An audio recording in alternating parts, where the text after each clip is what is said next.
அஸ்ஸலாமு அலைக்கும் வரஹ்மத்துல்லாஹி வபரகாத்துஹு. அல்ஹம்துலில்லாஹி ரப்பில் ஆலமீன். நஹ்மதுஹு வனுஸல்லி அலா ரசூலிஹில் கரீம். அம்மா பஅத். எல்லா புகழும் இறைவனுக்கே, அல்லாஹ்வுடைய அன்பும் அருளும் என் பெருமானார் ரசூலை கரீம் ஸல்லல்லாஹு அலைஹி வஸல்லம் அவர்கள் மீதும் நம் அனைவரின் மீதும் உண்டாவதாக. ஆமீன். அல்லாஹ்வுடைய கிருபையினால், அவனது நாட்டத்தினால், அல்லாஹ்வுடைய இல்லமான மதரசாவில் நம் அனைவரையும் எப்படி ஒன்று சேர்த்தானோ அதே போல இறையச்சமுடைய ஈமான் கொண்ட மக்களுக்காக அல்லாஹு தஆலா தயார் செய்து வைத்துள்ள ஜன்னத்துல் ஃபிர்தௌஸ் என்கின்ற உயர்ந்த சொர்க்கத்தில் நம் அனைவரையும், நம் குடும்பத்தார்கள் அனைவரையும் ஒன்று சேர்க்க அல்லாஹ் அருள் புரிவானாக. ஆமீன். அல்ஹம்துலில்லாஹ். அல்லாஹ்வுடைய கிருபையினால், அவனது அளப்பரிய நாட்டத்தினால் ஈதுல் ஃபித்ர் பெருநாளுடைய நாளில் நம்ம ஒன்று சேர்ந்திருக்கோம். அல்ஹம்துலில்லாஹ். முதல்ல நம்ம மதரசா சார்பாக ஈதுல் ஃபித்ருடைய வாழ்த்துக்களை நம்ம தெரிவிச்சுக்கிறோம். ஈத் முபாரக் எல்லாருக்குமே. அல்ஹம்துலில்லாஹ். அல்லாஹு தஆலா இன்றும் என்றும் என்றென்றும் மகிழ்ச்சியோடும் சந்தோஷத்தோடும் பரக்கத்தான ஒரு வாழ்வோடும் ஆரோக்கியமான ராகத்தான நிம்மதியான ஒரு வாழ்வோடும் வல்ல ரஹ்மான் இம்மையிலும் மறுமையிலும் நம் அனைவரையும் ஜொலிக்க வைப்பானாக. அல்ஹம்துலில்லாஹ். இன்னைக்கு நம்ம சில விஷயங்களை, நம்ம பெருநாள் சிந்தனைகளாக சில விஷயங்களை நம்ம சிந்திக்க போறோம். முதல்ல அதுக்கு முன்னாடி அல்லாஹ்வுக்கு அதிகமா நம்ம அடிக்கடி சொல்றதுதான், ஒவ்வொரு நாளும் மகிழ்ச்சியாக கடக்கும் பொழுதும், அவனுக்கு பிடித்தமான அமல்களை செய்து அந்த நாட்களை முடிக்கும் பொழுதும் அல்லாஹ்வுக்கு அதிகமாக ஷுக்ர் செய்யணும் இன்ஷா அல்லாஹ். ஏன்னா நிஅமத்துகள், அவனுடைய நிஅமத்துகள் எண்ணிலடங்கா நிஅமத்துகள். அந்த நிஅமத்துகளை ஒன்றும் நினைக்கும் பொழுதும், அதை நம்ம உணரும் பொழுதும், அதை நம்ம அனுபவிக்கும் பொழுதும் இன்ஷா அல்லாஹ் அந்த நிஅமத்தை நினைத்து அல்லாஹ்வுக்கு ஒரு வார்த்தை போதும். அவனுக்கு மனதார அல்ஹம்துலில்லாஹ் ரப்பே அப்படின்னு சொன்னாலே அவனுடைய உள்ளமெல்லாம் குளிர்ந்து விடும் இன்ஷா அல்லாஹ். அதனால அல்ஹம்துலில்லாஹ், ஷுக்ருலில்லாஹ், சும்மா அல்ஹம்துலில்லாஹ், அல்லாஹும்ம லக்கல் ஹம்து வலக்கல் ஷுக்ர். அல்லாஹ்விற்கே புகழும் நன்றிகளும் உரித்தாகட்டும் இன்ஷா அல்லாஹ். அல்லாஹ்வுடைய கிருபையினால் 30 நாட்களும் நோன்பாளிகளாக, தொழுகையாளிகளாக நம்மளை எல்லாம் அல்லாஹு தஆலா தெளித்த தண்ணீர்களாக நமக்கு என்ன செஞ்சிருக்கா, கொடுத்திருக்கிறான். நம்மளுடைய 30 நாட்களுடைய நாட்களையும் அல்ஹம்துலில்லாஹ் அல்லாஹு தஆலா ரமலானுடைய மாதத்தை குறித்து குர்ஆன்ல சொல்லும் பொழுது நம்ம அடிக்கடி இந்த வசனம் ஓதுவோம் இல்லையா? யா அய்யுஹல்லதீன ஆமனு குத்திப அலைக்குமுஸ் ஸியாம். உங்கள் மீது நோன்பு கடமையாக்கப்பட்டுள்ளது. உங்களுக்கு முன்னால் நோன்பு எப்படி கடமையாக்கப்பட்டதோ அது போல உங்கள் மீது கடமையாக்கப்பட்டது. லஅல்லக்கும் தத்தகூன். அவ்வளவுதான். என்ன அர்த்தம்? நீங்கள் இறையச்சம் உடையவர்களாக ஆகக்கூடும். சுப்ஹானல்லாஹ். 30 நாளுக்கு பின்னால் ஷவ்வால் முதல் பிறையில நம்ம அமர்ந்திருக்கிறோம். அந்த 30 நாளுடைய தாக்கம் நமக்கு விட்டு சென்றக்கூடிய ஒரே பரிசு என்ன? தக்வா மட்டும்தான், இறையச்சம் மட்டும்தான். இப்ப இந்த ஷவ்வால் 1 அந்த இறையச்சம் எப்படி நம்மளிடத்தில் வெளிப்படுகிறது, அந்த இறையச்சத்தை கொண்டு இந்த 11 மாதங்களும் எப்படி நம்ம அமல் செய்ய போகிறோம், தனிமையிலும் கூட்டத்திலும் பகிரங்கமாகவும் ரகசியமாகவும் அல்லாஹ்விடத்தில் எப்படி நாம் அஞ்ச போகிறோம் அப்படிங்கிறது தான் அந்த 30 நாளுடைய தாக்கமாக நமக்கு வெளிப்பட போகுது இன்ஷா அல்லாஹ். இன்ஷா அல்லாஹ் பாத்தீங்கன்னா நேத்து இஷாவோடு இன்ஷா அல்லாஹ் ரமலானுடைய எல்லா விஷயங்களும் முடிஞ்சு போயிட்டு அல்லாஹ் தஆலா ஷைத்தான என்ன செஞ்சிருப்பான், எல்லாம் கலட்டி விட்டுருப்பான். நம்ம நஃப்ஸ் எல்லாத்தையும் சோதனைக்காகவே நிறைய விஷயங்கள் ஆரம்பிச்சிருக்கு. எல்லாம் பாதுகாக்கப்பட்டவர்களை தவிர சுபுஹ் தொழுகாம இன்னைக்கு நம்ம பெருநாள் தொலை வந்துட்டோம்னு நினைச்சுக்கோங்க. எல்லாம் பாதுகாக்கணும். எல்லாருமே தொழுதுருப்போம் அல்ஹம்துலில்லாஹ். அப்படி தொழுதொன்மையானால் முதல் நாளை நம்ம தோல்வி அடைஞ்சவங்களா இருக்கும். எல்லாம் பாதுகாக்கணும். அதனால ஏன்னா பெருநாள் என்பது வாஜிப், சுபுஹ் என்பது ஃபர்லான விஷயம். அதனால எப்பொழுதுமே ஃபர்லுக்கு தான் நம்ம முக்கியத்துவம் கொடுக்கணும். இன்ஷா அல்லாஹ் அப்படி விடுபட்டால் மகாதெல்லாம் அல்லாஹ் பாதுகாக்கணும். அப்படி விடுபட்டுருச்சு அப்படின்னா அல்லாஹ்விடத்தில் அதிகமாக தௌபா செய்யுங்க. இனி வரக்கூடிய ஃபர்லான விஷயங்களில் தொழுகையிலையும் கவனம் செலுத்துங்க இன்ஷா அல்லாஹ். அல்ஹம்துலில்லாஹ். இன்னைக்கு ஒரு சின்ன விஷயத்தை மட்டும் சிந்திச்சுட்டு நம்ம இந்த மஜ்லிஸை முடிச்சிருவோம். அல்லாஹு தஆலா குர்ஆன்ல சொல்றான், இன்னல்லதீன காலு ரப்புனல்லாஹு சும்மஸ்தகாம். இன்னைக்கு அந்த வசனத்தை குறித்து தான் நம்ம சிந்திக்க போறோம். நிச்சயமாக என்னுடைய இறைவன், எங்களுடைய இறைவன் ரப்பு அல்லாஹ் தான் என்று முடிக்காம சும்மஸ்தகீம், அதில் நீங்கள் நிலைத்திருங்கள். நாம் அல்லாஹ்ன்ட்டு நம்ம என்ன செஞ்சுட்டோம், ஏற்றுக்கொண்டோம். அந்த ஏற்றுக்கொண்டது மட்டுமல்லாம அதில் நிலைத்திருப்பதுதான் இஸ்திகாமத், உறுதியாம், ஈமானின் உறுதி அப்படிங்கறத அல்லாஹ் தஆலா அந்த வசனத்துல இருந்து நமக்கு சொல்லி காட்டுவோம். அதே போலத்தான் ரசூல் ஸல்லல்லாஹு அலைஹி வஸல்லம் அவர்களுக்கு நீங்க கேள்விப்பட்டிருக்கலாம், நரைகள் விழ ஆரம்பிச்சிச்சு. ஒரு குறிப்பிட்ட காலத்துல. அவங்களுக்கு வந்து பாத்தீங்கன்னா அழகா காதுக்கு 2 காது சைடும் தாடி, அதாவது கீழ் உதட்டிற்கு கீழும் தாடிக்கு மேலே இங்களுக்குள்ள இருக்கும் இல்லையா குறுந்தாடின்னு சொல்லுவாங்க இல்லையா, அந்த தாடியிலும் நரைகள் விழ ஆரம்பிச்சிச்சு. அங்கங்க ஒவ்வொரு சின்ன நரைகள் விழும் பொழுது அவர்களுடைய நண்பர்கள் அபூபக்கர் உமர் ரலியல்லாஹு அவர்கள் கேட்பாங்க, அல்லாஹ்வுடைய தூதரே என்ன நரைகள் எல்லாம் தெரிய ஆரம்பிக்கிறது அப்படின்னு சொன்ன உடனே ரசூல் ஸல்லல்லாஹு அலைஹி வஸல்லம் அவங்க சொல்லுவாங்க, ஹூத் சூரா ஹூத் என்கின்ற சூறாக்களும் அதை போன்ற சூறாக்களும் என்னை நரைக்க செய்து விட்டது. நல்லா கவனிக்கணும், என்னை நரைக்க செய்து விட்டது. சுப்ஹானல்லாஹ், என்ன அதுல என்ன வசனங்கள் இருக்குது அப்படின்னு சொன்னா அல்லாஹ் தஆலா சொல்றான், சும்மஸ்தகீம் கமா உமிர்து. அல்லாஹ்வுடைய தூதருக்கு அல்லாஹ் தஆலா ஒரு கட்டளை இடுறான், நபியே நீங்க உங்கள் மீது எதையெல்லாம் ஏவினேனோ ஏவப்பட்டதோ அதன் மீது நீங்கள் நிலைத்திருங்கள். அந்த வார்த்தை அல்லாஹ்வுடைய உள்ளத்தில், அல்லாஹ்வுடைய தூதரின் உள்ளத்துல ஆழமா பதிஞ்சிருச்சு. நம்ம நிலைத்திருக்கணும். அல்லாஹ்வுடைய தூதருக்கு அவ்வளவு பயம், அதாவது பயத்தினாலும் அச்சத்தினாலும் தலையில் நரை விழக்கூடிய அளவிற்கு அந்த சூரா ஹூதும் அதை சம்பந்தப்பட்ட சில சூறாக்களும் என்னை நரைத்து விட்டது என்று சொன்னால் சுப்ஹானல்லாஹ், காலம் முழுவதும் குர்ஆனோடு நாம் தொடர்பு கொண்டவர்களாக இருக்க வேண்டும்.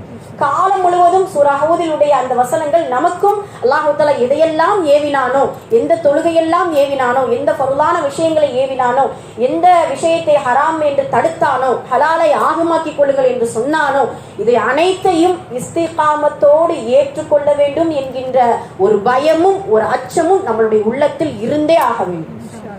அந்த அச்சம் கண்டிப்பாக இருக்கணும். ஏன்னா ரமலான் 30 நாளையும் அல்லாஹ் தஆலா நம்மளை அவ்வளவு தூய்மையா, அதுல நம்ம அடிக்கடி ரமலான்ல ஒவ்வொரு ரமலான்லையும் இந்த உதாரணத்தை சொல்லுவோம். ஒரு பெண்மணியை குறித்து அல்லாஹ் தஆலா குர்ஆன்ல சொல்லி காட்டுதான். காலையில் அந்த பெண்மணி ஜடையை தன்னை அலங்காரப்படுத்தி கொண்டு ஜடை பின்ன ஆரம்பிப்பாளாம். எப்படியெல்லாம் தன்னை அலங்காரப்படுத்தி கொள்ள வேண்டுமோ அவ்வளவு மேக்கப்போடு அந்த பெண்மணி ஆரம்பிச்சு தன்னுடைய தோழிகள் எல்லாரையும் சேர்த்து ஆரம்பிச்சு மாலை அடைவதற்குள் எவ்வளவு கஷ்டப்பட்டு பின்னினாலும் அது எல்லாமே என்ன செஞ்சிருவா, அவிழ்த்து விட்டுட்டு அதாவது முசீபத் பிடித்தவள் போல அமர்ந்துருவாளாம். ஃபலா தகூனன்ன, இதை போன்று இந்த பெண்மணி போன்று நீங்கள் ஆகிவிடாதீர்கள். அல்லாஹ் ரமலான்ல அவ்வளவு அழகா தூய்மைப்படுத்தலாம். நம்ம உதுவின் மூலம், நம்மளுடைய தொழுகையின் மூலம், நமது நோன்புகளின் மூலம், நமது குர்ஆனுடைய ஓதுதலின் மூலம், அவ்வளவு அழகா திக்ரின்களின் மூலம் அவ்வளவு அழகா உள்ளத்தையும் உடலையும் நம்மை தூய்மைப்படுத்தி செப்பனிட்டு செம்மையாக இதோ முதல் நாள் பிறையில் நம்ம அமர்ந்திருக்க செய்திருக்கிறான் என்றால் அந்த பெண்மணி போல அலங்காரமான பின்னாடி அலங்கோலமாக நம்ம என்ன செஞ்சிடக்கூடாது, ஆகிவிடக்கூடாது. இதோ ரமலான் கடந்து விட்டது, இனிமே நம்மளுடைய நஃப்ஸும் நம்மளுடைய வாழ்க்கையும் நமது கையில தான் இருக்குது. முடிந்த அளவு இஸ்திகாமத்தோடு இன்ஷா அல்லாஹ் அமல் செய்யணும். எப்படி ரமலானில் உற்சாகத்தோடு இரவு தொழுகை தொழுதோமோ, தஹஜ்ஜுத் தொழுகை தொழுதோமோ, ஒரு வக்து தொழுகை விடாம தொழுதோமோ, தினமும் குர்ஆனோடு தொடர்பு கொண்டோமோ, அதிலிருந்து ஒரு 10% செஞ்சா கூட போதும். அல்ஹம்துலில்லாஹ், விட்டுறக்கூடாது. அல்லாஹ் அடிக்கடி சொல்றதுதான். ரசூல் ஸல்லல்லாஹு அலைஹி வஸல்லம் அவர்கள் சொன்ன விஷயம் என்னன்னா, ஒரு செயலை, ஒரு நல்ல அமலை தொடர்ந்து செஞ்சுக்கிட்டே இருப்போம். மனிதனுக்கு சில காலங்கள் போகும்பொழுது சோர்வு ஏற்படும். ஆனால் அந்த அமலை விடக்கூடாது. குறைவாக நம்ம என்ன செஞ்சுக்கலாம், செஞ்சு நிறைவாக நிரந்தரமாக செய்ய வேண்டும். ஒன்னு அல்லாஹ்வுடைய அந்த கதிர் அவன் விதித்த ஒரு விஷயம் உண்மையானது. இபாதத்துக்கு மட்டும் தடையே கிடையாது, காலங்களுடைய அளவு கிடையாது. தொழுகை இந்த வயது வரை தான் நீ தொழணும், நோன்பு இவ்வளவுதான் நீ நோக்கணும் அப்படிங்கிற இபாதத்திற்கு மட்டும் அளவுகோலே அல்லாஹ் கொடுக்கவில்லை. எப்பொழுது இபாதத் முடிவுபட வேண்டும் என்றால் நம்மளுடைய வஃபாத் வரும் பொழுதுதான் இபாதத் முடிய வேண்டும். அல்லாஹ் குர்ஆன்ல ரிஸ்கையும் இபாதத்தை சம்மதப்படுத்தி சொல்லியிருக்கான். எப்படி மரணம் நம்மளை துரத்துமோ அதே போல இரணம் நம்மளை துரத்தும் இல்லையா, அதே போல இரணம் முடிகிற வரைக்கும் நம்மளுடைய இபாதத் முடியவே கூடாது இன்ஷா அல்லாஹ். அதனால தொடர்படியான தொழுகையாளிகளாக, சுன்னத்தான நஃபீலான நேர்ச்சையான நோன்பாளிகளாக, திக்ர் செய்யக்கூடிய காலையிலும் மாலையிலும் இறைவனை துதிபாடக்கூடிய அந்த தாக்கிரீன்களாக வல்ல ரஹ்மான் நம் அனைவரையும் சந்தோஷமாக இந்த பெருநாளை கொண்டாடக்கூடியவர்களாக ஆக்கி கொடுப்பானாக.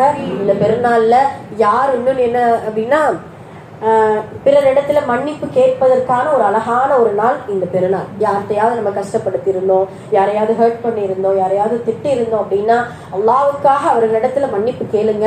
அப்படி மன்னிப்பு கேட்டு நம்ம மன்னிப்பு பெறக்கூடியவர்களாக இருந்தோமே ஆனால் அவர்களை மன்னிக்கக்கூடிய மனதையும் நம்ம இன்ஷா அல்லாஹ் எடுத்துக்கிறணும்.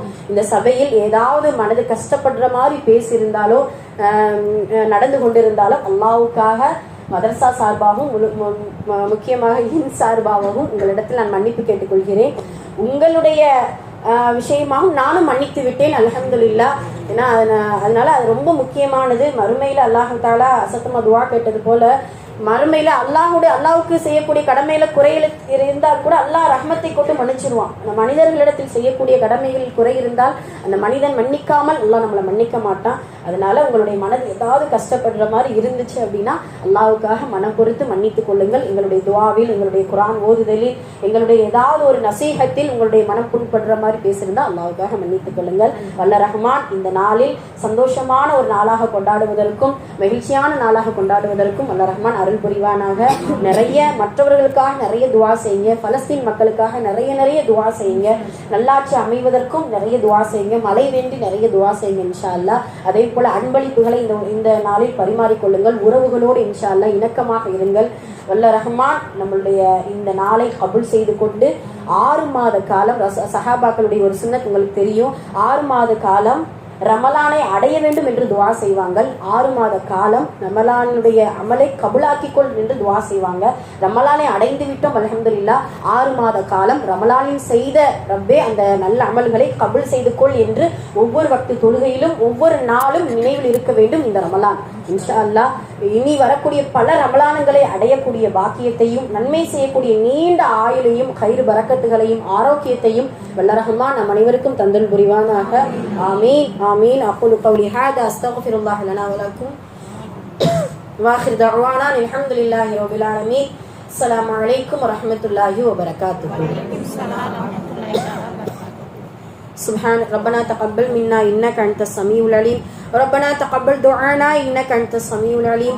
ربنا تقبل عملنا إنك أنت السميع العليم. ربنا تقبل ركوعنا إنك أنت السميع العليم. ربنا تقبل سجودنا إنك أنت السميع العليم. ربنا تقبل صيامنا إنك أنت السميع العليم. ربنا تقبل صلاتنا إنك أنت السميع العليم. ربنا تقبل قراءتنا إنك أنت السميع العليم. ربنا تقبل صدقتنا إنك أنت السميع العليم. ربنا تقبل منا إنك أنت السميع العليم وتب علينا إنك أنت التواب الرحيم.